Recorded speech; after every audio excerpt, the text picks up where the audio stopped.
রমজান মাস মানে 24 ঘন্টা যখন যা বলবেন সেটা কবুল হবে।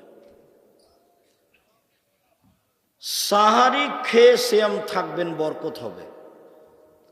ইফতার তাড়াতাড়ি করবেন, একটু 1 মিনিট দেরি করলে এটা হবে ইহুদিদের নীতি।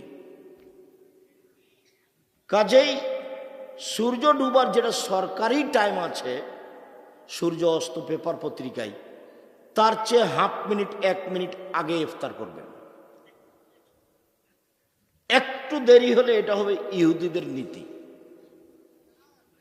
জরুরিভাবে তারাবির সালাত আদায় করবেন। জামাতে তারাবির সালাত আদায় করেন যারা তাহাজ্জুদ পড়েন না।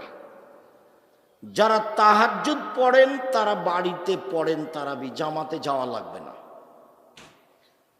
যারা তাহাজ্জুদ পড়াতে অভ্যাসী নন তারা জামাতে তারাবি পড়েন। মহিলারাও মসজিদে গিয়ে জামাতে তারাবি পড়বে।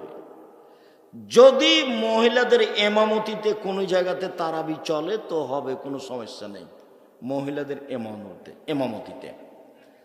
ঈদের সালাত মহিলাদের এমামতিতে চলবে না। জুমার সালাত মহিলাদের এমামতিতে চলবে না। 5 ওয়াক্ত সালাত মহিলাদের এমামতিতে চলে। তারাবির সালাত মহিলাদের ইমামতিতে চলে। তাহাজ্জুদের সালাত মহিলাদের ইমামতিতে চলে। যেই মসজিদে মহিলাদের সালাতের জায়গা আছে সেখানে মহিলারা পুরুষের সাথে গিয়ে তারাবির সালাত আদায় করবে। জরুরি কথা যে স্ত্রী মিলনের কারণে আপনার ফরজ গোসল আছে, আজান হয়ে গেছে, কোনো সমস্যা নেই, খেয়ে নেন, পরে গোসল করিয়েন। সাহারি খান এই অবস্থাতে গোসল না করেই সাহারি খেয়ে নেন, তারপরে গোসল করে সালাত আদায় করেন, কোনো সমস্যা নেই। দিনে স্বপ্নদোষ হলে সিয়ামের ক্ষতি হবে না।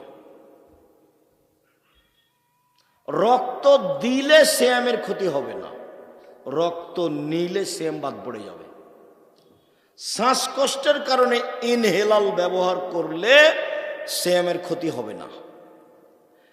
যেই ইঞ্জেকশন খাদ্যমূলক সেটা নিলে রোজা ভেঙে যাবে। যে ইঞ্জেকশন খাদ্যমূলক নয় সেটা নিলে সিয়ামের ক্ষতি হবে না। তরকারি জিহ্বাতে চেখে দেখলে সিয়ামের ক্ষতি হবে না।